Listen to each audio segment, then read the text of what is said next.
Hey, Robbie, how you doing? Hey guys, how's it going? Good, good. So, happy to have you. My name is Matt Anderson. We've never met, but Alex says great things about you. Thanks. Yeah. Are we live or We are live. This is we are this is live? live, Awesome. live, my friend. Yeah, I mean, so I've been at 24/7 from I think I started back in 2020, and so I've gotten to know like John Whittle a little bit Mhm. from the Big Spur. I only met Hale like once. I'm pretty sure at a Vandy, South Carolina game, but I've followed from afar, and I used to work pretty closely with Brad Crawford, so I'm definitely familiar with the Big Spur and all that. Absolutely. Well, real quick, what's the Vanderbilt fan base like right now, Robbie? What is it? Just over the moon excitement because you kind of had that breakthrough season last year, and now just looks like the sky's the limit.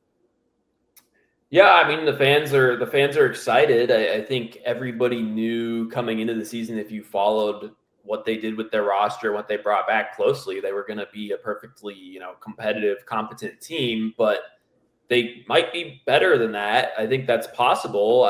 Nobody really expected what happened in that Virginia Tech game to happen. I mean, the first half, honestly, I did think, they kind of in the first half, it looked to me like a team that made some mistakes and was more talented than the opponent and thus was down by 10. But I mean, the 300-yard advantage in the second half on the road against a Power Four team, that just does not happen. That has never happened in the modern history of Vanderbilt football. And so I think everybody, it seems like both the fans and the media, honestly, at this point, it's kind of looking around like, whoa, this team might be quite a bit better than any of us thought. Yeah, what did you see in the second half from Vanderbilt? Obviously, being down 10, like the adjustments were just something because I remember, obviously with South Carolina State and South Carolina game going at the same time, I was kind of keeping an eye on it. But look down, and Vanderbilt just completely had taken over that game. What did you see in the second half?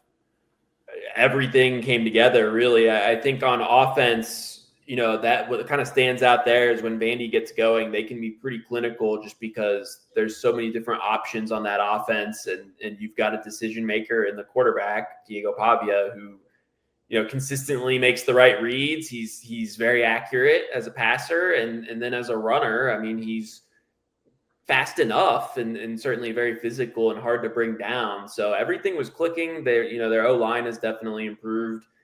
Defensively, they kind of brought everyone back from last season, but they changed. Clark Lee is not the defensive coordinator anymore, and so there were some questions related to that. And I mean, they look a lot different. They look a lot more aggressive. Virginia Tech was down multiple starting offensive linemen in the second half, but I don't think that completely explains it because in the first half, the issues were that Vandy's linebackers were not reading the Kyron Drones designed runs correctly, and they were not in the gap. They fixed that, and all of a sudden, Tech can't move the ball anymore. So, I mean, it was just a perfect storm, and I would be surprised if Vandy plays that well again the rest of the season. I mean, that was pretty crazy, but I didn't think they had that in the tank, to be honest with you. I thought they were a good team, but that was kind of crazy. Robbie, on that note, you've been covering Vanderbilt, like you said, for a number of years now. Is that something you're seeing more and more out of Vanderbilt? Because we've always felt that Vanderbilt's top 22 could hang with anybody in the SEC for some amount of time. Alabama, except for last year, is eventually going to out-talent most teams in the SEC. Yeah. But that top 22, you have the players coming back, but are you seeing more adjustments being made? Because we know Clark Lee has a defensive background. Have you seen that kind of emerge for Vanderbilt, or was that something you weren't expecting against Virginia Tech?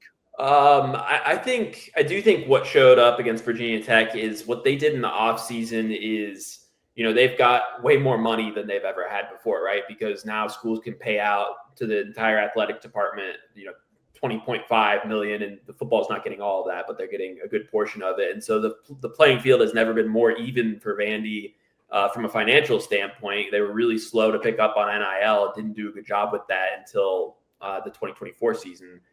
And what they did with it is they don't have a lot of star power other than Diego Pavia and Eli Stowers. And I think it was going to be difficult to recruit elite transfers there like South Carolina or other SEC programs can do. So they loaded up on crazy depth, and they're able to rotate guys through where there's not really much of a drop off, especially on defense between their starters and their backups on the front seven. I think they played 12 defensive linemen against Virginia Tech, and those guys were all players who we saw in fall camp are competent. They played, a group of 5 schools that, they had a guy, Mason Nelson from Western Michigan, who I thought would be one of their better defensive tackles, who he's not even in the rotation right now. And so what they've done, I thought that really showed up against Virginia Tech, is like what they've done is they do not have the top end talent for the most part, but what or future first round picks, they don't have a Dylan Stewart, but their depth is like very competitive. It's by far the deepest Vanderbilt team that I've ever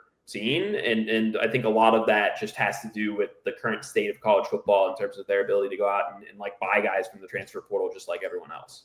Well, I think there's also that flexibility you have as a play caller on the defensive side of the ball, because you know that you're not having to hide one of your 11 guys because you can't run this play. So that's a big thing for Vanderbilt, I think. Yeah, no, I think that's fair. They had another, unusual thing that happened to them is they brought in 2 corners, veteran corners, redshirt senior type of guys from the transfer portal for the 24 season. And one of them, Mark Davis Jr., tore his Achilles in the summer, and the other, Marlon Jones, was diagnosed with cancer. And so they both missed last season, which you were expecting them to possibly be starters for you. And now they're back, and it's like, oh, okay, Vandy has never covered. They can't like cover anyone during Clark Lee's first 4 years. And now it's like your backup corners or 5th-year seniors who were high 3-star graded transfers. It's very atypical for Vanderbilt. And I agree, it does open up the playbook because, they weren't able to call aggressive blitzes as much in the past because they just couldn't cover on the back end at all. Yeah, watching that Virginia Tech game, the thing that really stood out was the play on the line of scrimmage on both sides. Right? And I think that was a spot in the transfer portal that Vanderbilt really attacked. What kind of stood out about that both lines of scrimmage in that game? Because that really kind of caught my attention. Yeah, I think the offensive line is like the biggest and most talented that I've seen from Vandy. They did not click in fall camp. They did not click against even Charleston Southern. They committed a ton of penalties in fall camp. And they're actually in the first 2 actual games, they committed a lot of penalties too, but you're starting to see a group that it's like, oh, Vandy's not just keeping guys out of the backfield. They're able to clear some holes. And I'm pretty sure Cedric Alexander, the starting running back, he's a good player, but I think he averaged something like 3.6 yards per carry last season, because he's getting hit at the line of scrimmage. Their offensive line was not very talented. You guys saw it in that Vandy South Carolina game last year. It was a joke. Right? Like the defensive line for South Carolina against Vandy's O-line last year was total, complete mismatch. And maybe, it's possible that Carolina will still thoroughly win that matchup again this season. I don't know. But for sure, Vandy got a lot bigger, a lot more experience. Like they've got a starting right tackle, essentially. They flip the sides sometimes, but who's 6'8", 325. Bryce Henderson, the guy who was talking crap this week a little bit, who is from a really good FCS program in South Dakota and has played multiple years, had good PFF grades, and it's very strange to see. Honestly, I'm used to seeing just terrible O-line play from Vandy, and they look at worst competent and at best pretty decent. It's sort of odd to see. Well, South Carolina would take competent right now. Yeah. South Carolina fans are not very happy with their offensive line. So you're probably the closest person to the Vandy program I'll ever be able to ask this question to. Diego Pavia had some interesting comments about South Carolina that actually left Gamecock fans a little perplexed when he said the game he had circled on his calendar was South Carolina. And as South Carolina fans would, they started trying to figure out why. Like, did someone say something bad about his mother last game? Was there something deeper there? Was it this was the game where they felt if they got to 3-0, then big things would happen the rest of the way? Has Diego ever gave any comments on why the South Carolina game is very important to him? He hasn't. I honestly, I'll push back a little bit. I was confused as hell by the fans' reaction to that. They got their teeth kicked in by South Carolina last year, completely embarrassed at home. I think Vandy entered that game as a top 25 team, so there's a little more attention on them. And they just got pantsed and completely out physical. If I were on Vandy, I would, want to play a lot better and win the return game the next season. I think that's all it is. Interestingly, it has become, right, like, you can't predict whether Vandy was going to beat Virginia Tech or not. But, it was a 2.5 point spread and they were the underdog. It has probably become a bigger game than a lot of people expected, just because the winner is definitely going to be in the top 25 for sure. But I think it was just about, I mean, that was an embarrassing loss for Vandy last year, and South Carolina totally earned it. And Clark Lee has said that Carolina kind of beat us at our own game, is what he said. Basically, they totally out-physicaled Vandy and just, ran away with that game. And I think Vandy was disappointed with themselves and how they played. I think they played kind of soft in that game. They couldn't tackle anyone. So that's probably where that comes from, I think. Yeah, and look, we kind of laughed about it, just saying like that's a compliment. They're circling South Carolina. You know what I mean? I have a lot of respect for South Carolina. I do. I think there's obviously Tennessee is their rival, and they really don't like Tennessee. But from what I've gathered, I think they have a lot of respect for the South Carolina program, and that goes all the way up to the head coach. Well, you'll also know that Gamecock fans can be very petty when it comes to things they take offense to. So, but no, I was just interested in that. As Gamecocks and people that follow Gamecock sports, we know about Eli Stores. We know about Trey Richardson. We know about Diego Pavia. Who are some guys on the offense and defense that South Carolina fans should be circling to say, okay, this guy is an X factor? X factor. They've got a true freshman named Caleb Barnett, who is like, I think he's listed at 5'8". He's not. He's like 5'6", 155 pounds, and he ran like a 10.3 or 10.2 something 100-meter in high school. And what they've been using him as, I thought he was going to redshirt because if you play at 155 pounds in SEC, you're going to get injured. But what they've been doing is they've been using him as bait, basically. In the first game, they gave him a couple pop passes on like jet sweep action. He took one of them to the house. And then against Virginia Tech, they put him on the field, and they basically faked that and got the backup tight end wide open for a 50-plus yard touchdown where there wasn't anyone near him. So I don't know if Caleb Barnett is going to get the ball much on Saturday. Maybe he will. But he's a guy who I would think they're going to put on the field, and he's going to draw everyone's attention because he's the fastest player probably on the field. And he's somebody that I would say probably watch him, because if he's there, Vandy is trying something, whether that's giving him the ball on like an end around or using him as a decoy. They're up to something, I would say, if he's on the field. And then defensively, I would throw in Miles Capers in there. He's from South Carolina, actually. He's an edge rusher for them who has gradually gotten better over time, and he is close to being their best defensive player, actually. Kind of through these two games, like what position group has surprised you the most in a good way? In a good way. Probably, the wide receivers were really subpar last season, I thought, and that definitely showed up against South Carolina. It showed up against even Auburn. I remember I was at the Auburn game, and they're trying to chuck the ball downfield, and Pavia went like, I want to say 8 for 21, and he wasn't making bad throws. It's just his receivers are covered, and he's having to try to throw these crazy back shoulder fades that aren't going to get completed, or he has to throw it away. And so they tried to improve their wide receiver room through the transfer portal. I think that was a little difficult. They missed on a lot of top targets because other SEC teams that throw the ball more and have more history as a program and maybe more money were able to beat them for some targets. Like Isaiah Satania now at Oklahoma was someone who they really wanted. And so, they got a great scouting find in Trey Richardson, who you mentioned. He transferred up from D2, and he's really good. He's not just a fast guy. He knows how to play wide receiver. Junior Sherrill was their leading wide receiver last year, and he has gotten better. He's dealing with a little bit of a knee injury, but he played all right against Virginia Tech. So I think, they wanted to, with Pavia, they wanted to surround him basically with a better supporting cast. I don't think the talent around him other than Stowers was very good last year. And so wide receiver and offensive line were two ways for them to do that. And I think they did a better job than I expected, especially given that, again, it's still Vandy. And I think that it's still going to be tough for them to win transfer portal battles against programs like South Carolina that, just won 9 games and had a great season. They need more success in order to consistently win those battles. So they still kind of got to win on evals. kind of watching Vanderbilt last year, obviously Pavia would take his shots at times, but it feels like this year through 2 games, they're more keen on taking those one-on-one shots with Richardson and those guys. Do you feel that's kind of more happening so far? They're more willing to take those shots to help open up Stowers in the middle and things like that? Yeah, I think that's exactly what it is that I think they want to open up the run game as well as Stowers for sure. Stowers last year, there were some games where he didn't really do anything because he's just blanketed all game and defenses knew, this is the threat, right?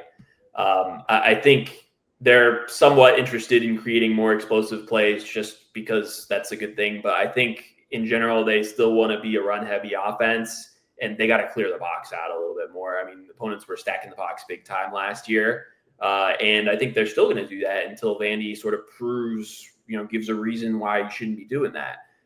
So I think that's probably part of it, why they're trying to be a little bit more aggressive because, on top of that, Pavia got hurt against Kentucky. And I think as well, South Carolina had pressure on him all game and he eventually got hurt in that game too. If he goes down, your season's over. And so I think they're trying to have a better tailback run game. And in order to do that, they need to, get the box a little bit lighter. And South Carolina, ditto. They need to get that box a little lighter as well. One of the things that Shane Beamer obviously prides himself on, his dad prided himself on, is special teams. Special teams have been electric for South Carolina so far with a blocked punt, 3 punt returns for touchdowns. Tell me a little bit about Vandy's special teams as far as your punter goes. Is he a boomer? How much confidence is there? I could easily see this game coming down to a field goal at the end. So just talk a little bit about Vandy's special teams. Yeah, they. I don't think they're as good as last season. The computers that track special teams efficiency had them top 5-ish in the country last year. I think that would be pretty difficult because they've taken sort of a half step back at punter.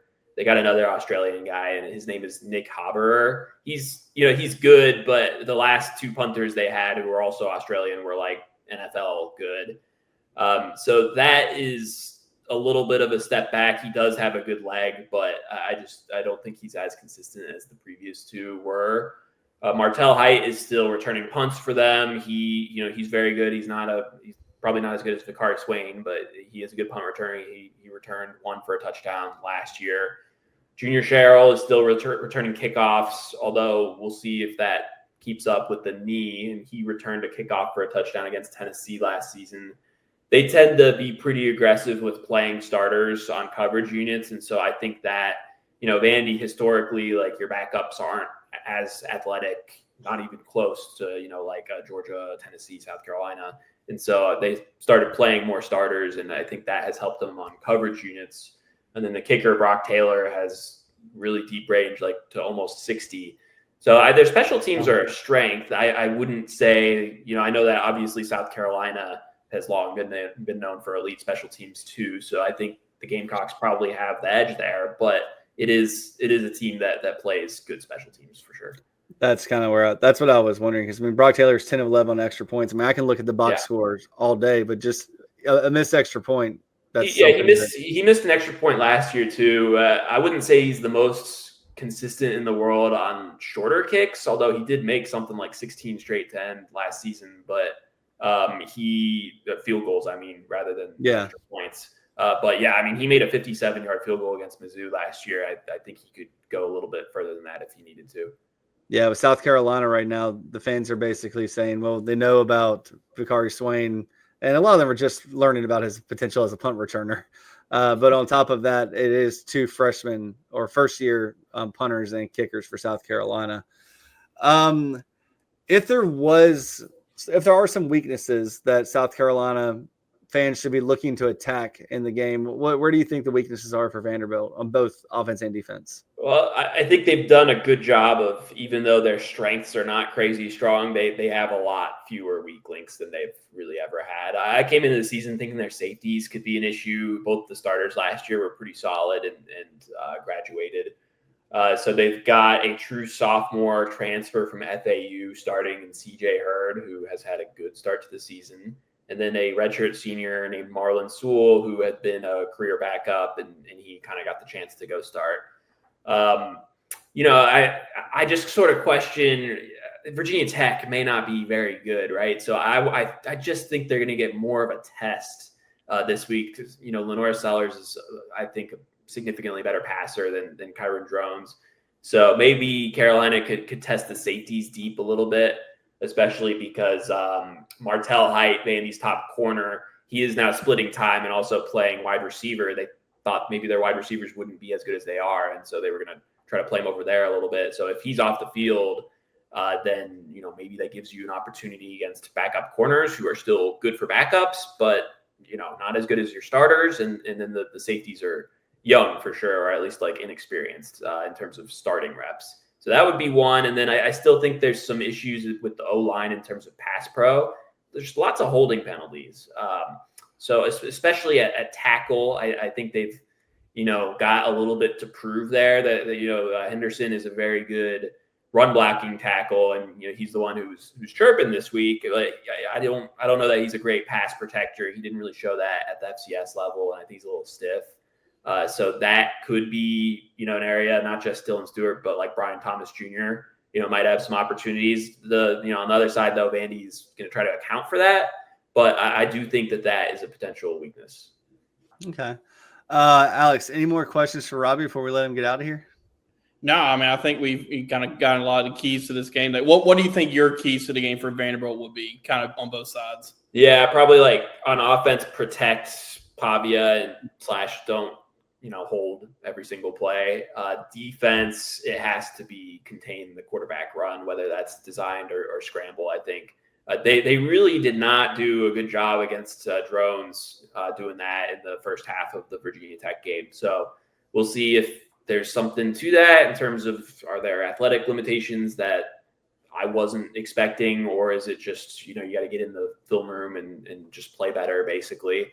I'm not really sure, but I can't get that play out of my head from last year where, Vandy had Sellers sacked, right? And this was 7-0, and maybe you've got a chance to get off the field and get some momentum in the game. He shrugs off Corday Sidner, who's one of Vandy's better players, and unleashes, that great pass downfield that just totally changed the game. That was a huge momentum swing. Yeah, I mean, and that should be on his NFL draft tape, even though it was in 2024. Just awesome play. So like that, they gotta, if you don't get them down in that situation, at least you gotta be able to, maybe force him to throw the ball away or something. They cannot let him hurt them with his legs. Well, Robbie, we really appreciate you being here. If we can ever return the favor for anything you need for us, let us know. Before I say goodbye to you tonight, do you have a prediction for the game that you're willing to share this early? Yeah, I think it's going to be a really interesting game. I think based on the tape this season, I think Vandy is better, but I think that's only 2 games. And I also think we've seen how this series goes. It's on the road, and Carolina, I just feel like is going to play a little bit better. So I've got Carolina 24-23. I'm right there with you. You could flip the score either way, honestly. I do see some areas South Carolina could do something they haven't shown so far. We've seen in the past, but so far this season that could exploit Vanderbilt. But until I see it, it's hard to take seriously. I hear you. Yeah, this is the most interesting Vandy South Carolina game I can remember going in, because I think both these teams possibly could make a run. Whoever stays undefeated longer and can start playing their best ball, basically. Well, will you be in Columbia for this game, Robbie? I will not, unfortunately. I couldn't make it, but it's on my list. I wish I could have, because I need to see Sandstorm at some point. Well, anytime you're our way, just let us know. Any sport, we cover it all. So. Sure. We're happy to have you on again and meet you in person, buy you a drink, some dinner. It'd be fun. Awesome. All right. Thanks, guys. Thanks for having me. Thanks, Robbie. Thanks, Robbie.